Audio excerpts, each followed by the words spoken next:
भगवान बुद्ध का ऐसा ही मोटिवेशन वाणी सुनने के लिए हमारे चैनल को सब्सक्राइब करें और वीडियो को लाइक करें। भगवान बुद्ध आपकी सारी मनोकामनाएं पूरी करेंगे। एक गांव में एक स्त्री रहा करती थी।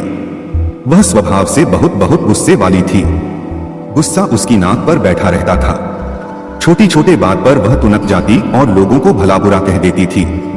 आस पड़ोस में रहने वाले लोग उससे परेशान थे और उससे बात करने से घबराते थे। घर कैसे अछूता रहता। उसका गुस्सा घर पर कलह का कारण बन चुका था। उस स्त्री को एहसास था कि गुस्सा उसके लिए परेशानी का सबब बनता जा रहा है।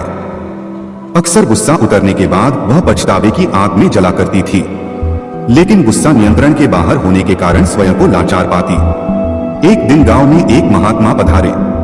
उनकी कीर्ति जब स्त्री के कानों तक पहुंची तो उसने निश्चय किया कि वह महात्मा जी से मिलकर अपने गुस्से को दूर करने का उपाय पूछेगी।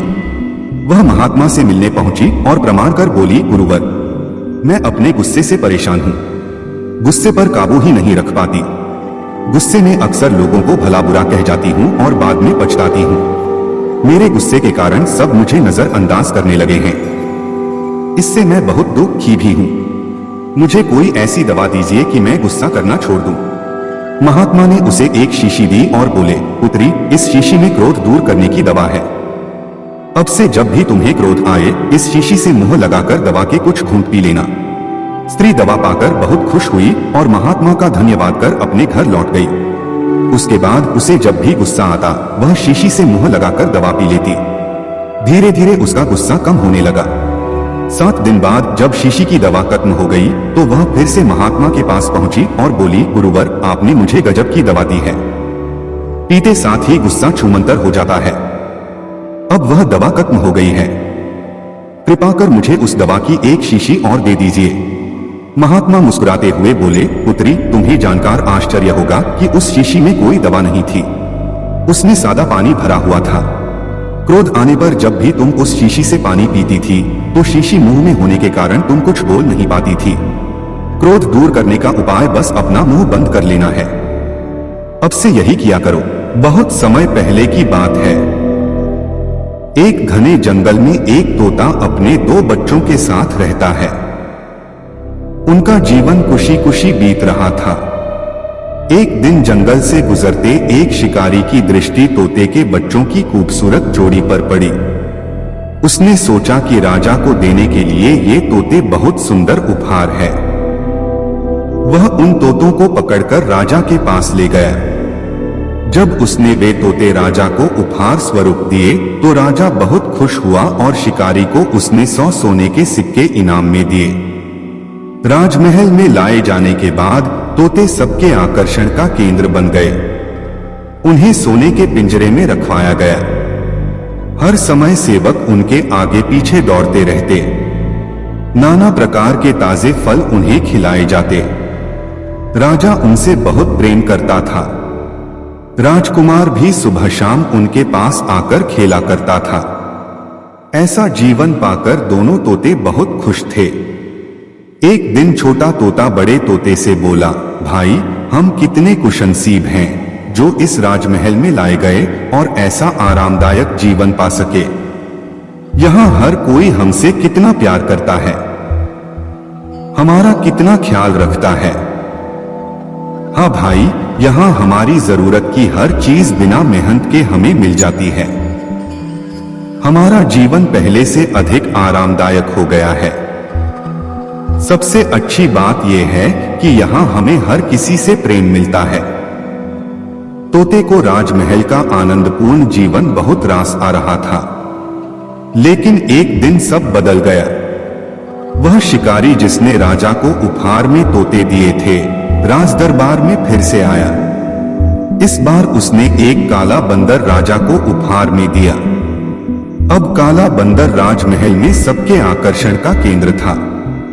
सारे सेवक उसकी देखरेख में लग गए। उसके खाने पीने का विशेष ख्याल रखा जाने लग। तोतों के प्रति सबने ध्यान देना बंद कर दिया। यहाँ तक कि राजकुमार भी अब तोतों के स्थान पर बंदर के साथ खेलने लगा। यह देखकर छोटा तोता बहुत दुखी था। वह बड़े तोते से बोला, भाई, इस काले बंदर ने हमारी सारी खुशियां छीन ली है। इसके कारण अब हमारी ओर कोई ध्यान ही नहीं देता। बड़ा तोता बोला, कुछ भी स्थायी नहीं रहता मेरे भाई। वक्त बदलते देर नहीं लगती। कुछ दिन बीते। बंदर था तो शरारती। एक दिन उसने महल में बहुत उत्पात मचाया, सेवकों को बहुत तंग किया। राजकुमार भी उसकी हरकत से डर गया। राजा को जब बंदर की कारस्तानी पता चली तो उसने उसे जंगल में छोड़ आने का आदेश दे दिया। आदेश का पालन कर बंदर को जंगल में छोड़ दिया गया। उस दिन के बाद से तोते फिर से महल में सबके आकर्षण का केंद्र बन गए। अब छोटा तोता बहुत खुश था। वह बड़े तोते से बोला, हमारे दिन फिर से वापस आ गए भाई। बड़ा तोता बोला, याद रखो मेरे भाई, समय कभी एक जैसा नहीं रहता, इसलिए जब समय साथ न दे तो दुख ही नहीं होना चाहिए। बुरा समय है तो अच्छा समय भी आएगा। छोटे तोते को बड़े तोते की बात समझ में आ गई और उसने तय किया कि बुरे वक्त में वह धैर्य बनाकर रखेगा। एक गांव में एक अमीर जमींदार रहता था। उसे अपने पैसों पर बड़ा घमंड था। जितने अधिक पैसे उसके पास थे उतना ही वह कंजूस भी था। अपने खेतों में काम करने वाले किसानों से वह खूब काम करवाता मगर पगार कौड़ी भर भी न देता। मजबूर गरीब किसान मन मारकर उसके खेत में काम करते। उसी गांव में रामू नामक एक किसान रहता था। उसके पास थोड़ी सी जमीन थी। उसी में खेती बाड़ी कर वह अपना और अपने परिवार का गुजारा चलाता था। रामू बड़ा मेहनती था। वह दिन भर अपने खेत में काम करता और अपनी मेहनत के दम पर इतनी फसल प्राप्त कर लेता कि अपने परिवार के लिए 2 वक्त की रोटी जुटा सके। गांव के बाकी किसानों के पास रामू के मुकाबले अधिक जमीनें थीं। वे रामू की मेहनत देखकर हैरान होते कि कैसे इतनी सी जमीन में वह इतनी फसल उगा लेता है। एक साल गांव में भयंकर सूखा पड़ा। बिना बारिश के खेत खलिहान सूखने लगे। गरीब किसानों के पास सिंचाई की कोई व्यवस्था न थी। वे सिंचाई के लिए बारिश पर ही निर्भर थे, इसलिए उनकी सारी फसल बर्बाद हो गई। रामू के साथ भी यही हुआ। अपने छोटे से खेत में वह किसी तरह अपने परिवार का पालन पोषण कर रहा था। अब उनके सामने भूखों मरने की नौबत आ गई। मजबूरी के कारण वह गांव के जमींदार के पास कर्ज मांगने गया। जमींदार कंजूस तो था। उसने सोचा कि यदि उसने रामू को पैसे दिए तो यह लौटा तो पाएगा नहीं, इसलिए इसे अपने खेत में काम पर लगा लेता हूं। मेहनती तो ये है ही और मजबूर भी। कम पैसों में दुगुनी मेहनत करवाऊंगा। उसने रामू से कहा, देख रामू, मैं तुझे कर्ज तो दे नहीं सकता, लेकिन तेरी इतनी मदद कर सकता हूं कि तुझे अपने खेत में काम पर रख लूं। तुझे महीने के 1000 रुपए दे दिया करूंगा। पर मालिक दूसरे किसान तो 2000 पाते हैं। रामू बोला, करना है तो कर, वरना मेरे पास किसानों की कमी नहीं। जमींदार बोला। मजबूर रामू क्या करता, हामी भरकर घर लौट आया। अगले दिन से जमींदार के खेत में काम करने लगा। मेहनती तो वह था ही। वह खूब मेहनत और लगन से काम करता। उसने 4 महीने का काम 2 महीने में ही कर दिया। यह देख जमींदार बहुत खुश हुआ, लेकिन इसके मन में मक्कारी जाग उठी।